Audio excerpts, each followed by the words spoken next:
Assalamualaikum warahmatullahi wabarakatuh. Kami dari kelompok 5 yang beranggotakan 4 orang, yaitu Nur Alinda, Khalisa Ajmi, Andi Yuni Mawaya, dan Juraida. Video ini dibuat untuk memenuhi tugas audit dan pengawas syariah. Dosen pengampu Bapak Muhammad Rifki Hidayat MSc. Baiklah, dalam video ini kami akan memaparkan materi kami, yaitu pengawasan dalam produk pembiayaan dengan prinsip utang atau biasa disebut dengan KAR.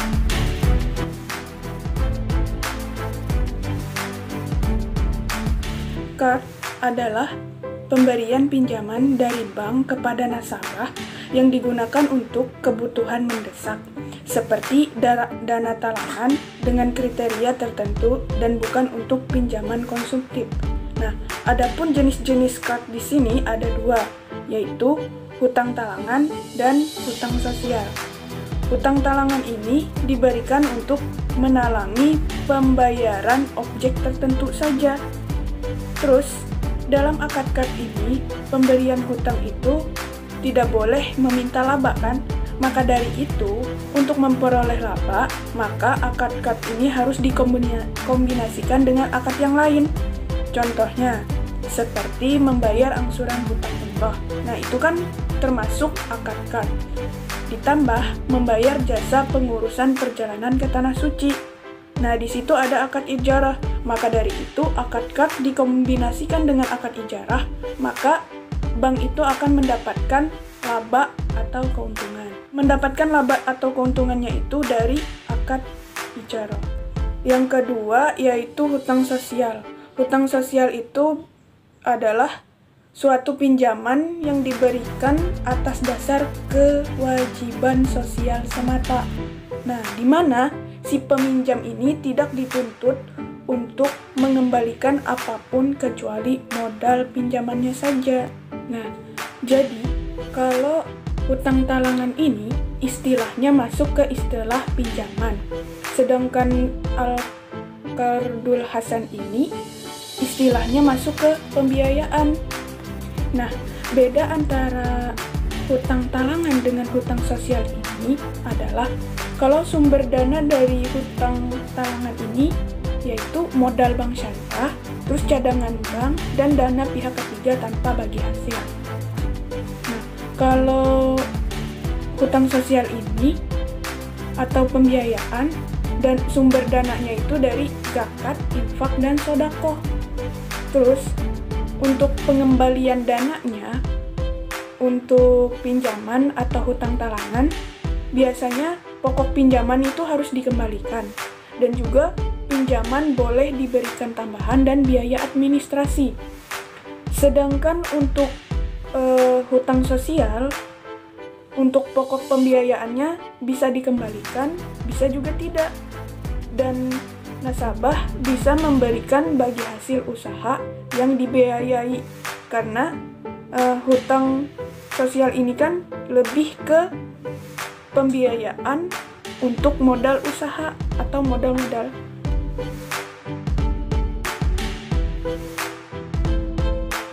Mekanisme pembiayaan berdasarkan akad KAR.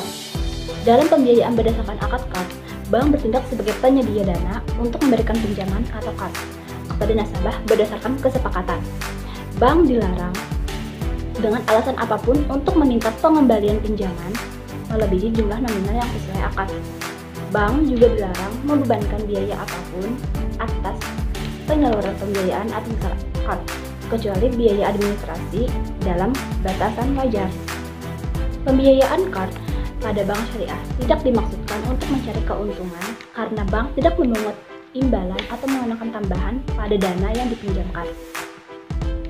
Berdasarkan Fatwa DSN nomor 19/DSN MUI /4/2001 tanggal 18 April 2001 tentang Al-Qard. Bank syariah dapat meminta jaminan kepada nasabah bila dipandang perlu.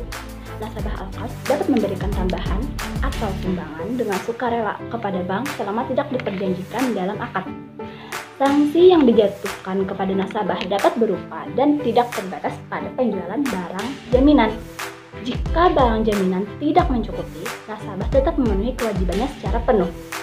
Namun dalam praktik pinjaman, card ini tidak berdiri sendiri, melainkan dikaitkan dengan transaksi lainnya.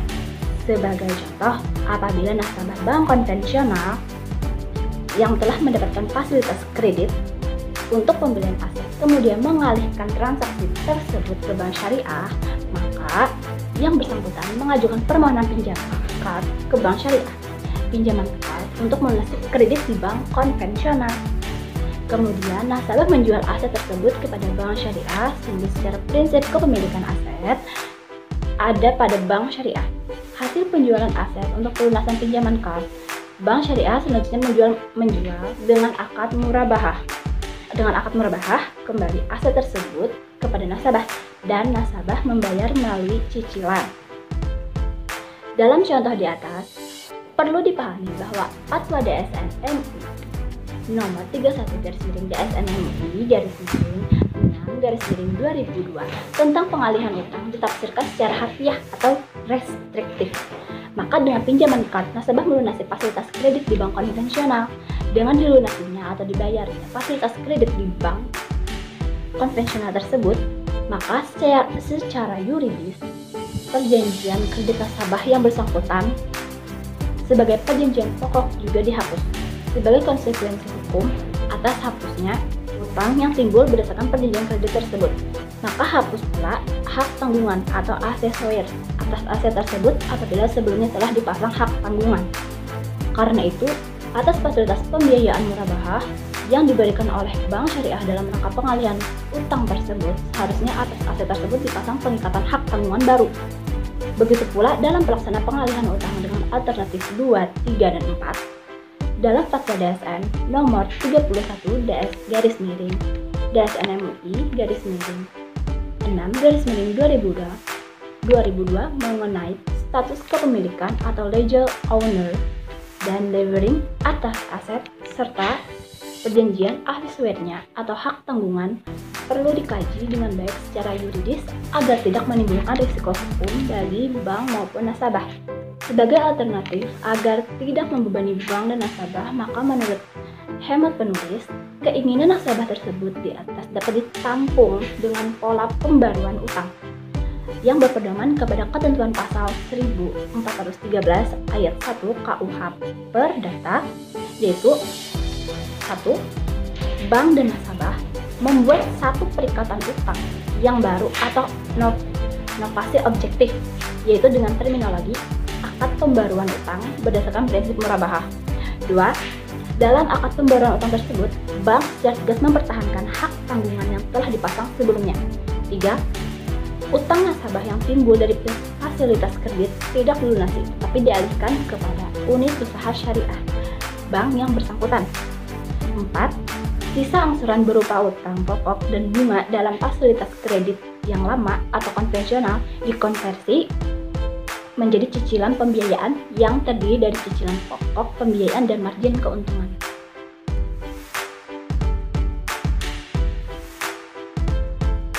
Kesalahan-kesalahan yang ditemukan dalam dokumen card pada pasal 8 Quran Surah Al-Maidah ayat 5 yang artinya, dan tolong menolonglah kamu dalam mengerjakan kebajikan dan takwa, dan jangan tolong menolong dalam berbuat dosa dan pelanggaran.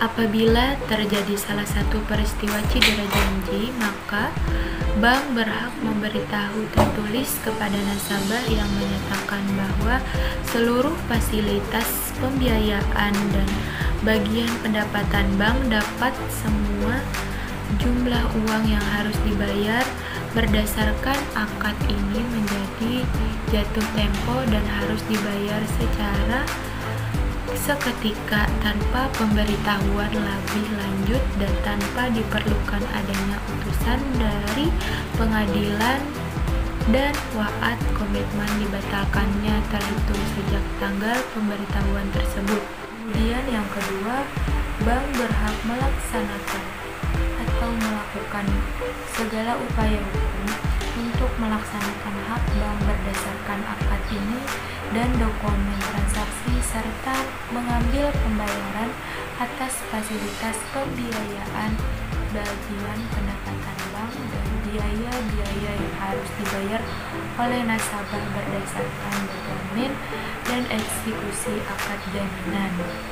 Pasal 1266 Kitab Undang-Undang KUH Perdata yang berbunyi syarat batalnya dianggap selalu dicantumkan dalam persetujuan yang timbal balik. Andai kata salah satu pihak tidak memenuhi kewajibannya. Dalam hal demikian, persetujuan tidak boleh batal demi hukum, tetapi pembatalan harus diminta kepada pengadilan. Jadi, akibat hukum dari dikesampingkannya pasal-pasal tersebut, pembatalan perjanjian tidak mengembalikan keadaan ke keadaan semula, melainkan hanya membatalkan perikatan dan perjanjian antara pihak yang mengikat dirinya dalam perjanjian terkait dengan kepentingan pihak ketiga yang terbit akibat dari perjanjian tersebut, tetapi harus ditanggung oleh para pihak. Jadi di sini sudah dijelaskan mengenai Fatwa Dewan Syariah Nasional nomor 19 DSM MUI mengenai akad-kad.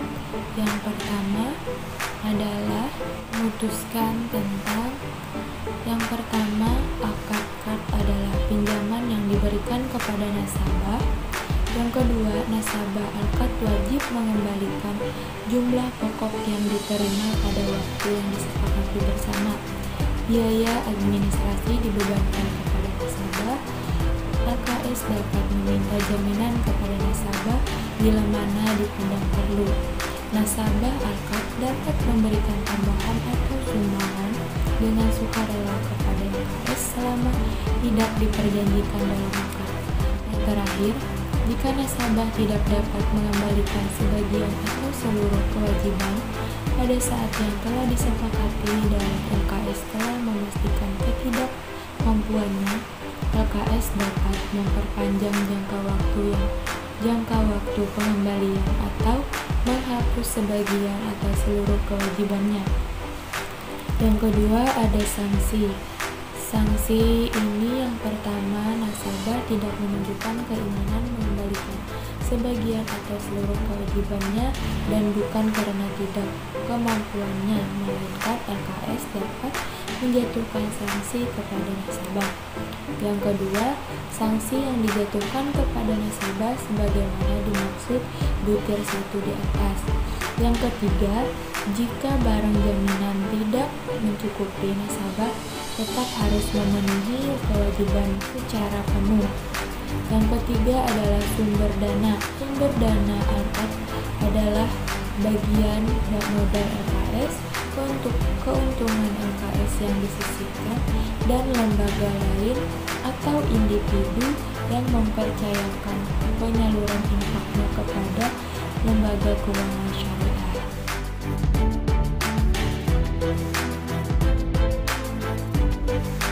Ketentuan yang sulit dilaksanakan oleh bank. Di sini ada 2. Yang pertama denda, yang kedua kepastian 8 mustahjakat. Denda, pinjaman yang dilakukan oleh si nasabah yang harus mengembalikan sesuai dengan perjanjian yang sudah disepakati bersama. Dalam hal ini, jika si nasabah tidak mampu mengembalikan sebagian atau keseluruhan pinjamannya tersebut, maka si nasabah harus memberikan konfirmasi kepada pihak bank untuk memberikan keringanan waktu atau memperpanjang waktu dan menghapus sebagian kewajibannya. Pengecualian, jika si nasabah tadi tidak memberikan konfirmasi dan melapor kepada pihak bank, maka si nasabah dapat diberikan denda atau sanksi. Dan pihak bank pun beranggapan bahwa si nasabah dengan sengaja tidak ingin melakukan pembayaran tersebut. Kedua, kepastian 8 mustahik zakat. Dalam hal ini, qadr hasan diberikan kepada 8 mustahik zakat, yaitu kategori orang-orang di jalan Allah. Tapi alangkah baiknya diberikan kepada orang yang benar-benar aman dan tidak mampu, seperti fakir dan miskin. Menurut Widian Ningsih dan kawan-kawan mengatakan bahwa kategori yang diberikan ini dikhususkan untuk kaum duafa melalui zakat infak sedekah atau jis yang terkhusus sebagai pemberdaya ekonomi dalam hal membantu untuk sesama. Dalam hal ini, dana yang didapat itu bisa dari jis, zakat infak sedekah, hibah, dan denda yang dikenakan kepada nasabah tadi, yang seperti dijelaskan di atas tadi. Itu tadi penyampaian dari kelompok 5, pengawasan dalam pembiayaan dengan prinsip hutang atau qard. Semoga bermanfaat. Jangan lupa like, comment, and subscribe. Sekian, terima kasih. Wassalamualaikum warahmatullahi wabarakatuh.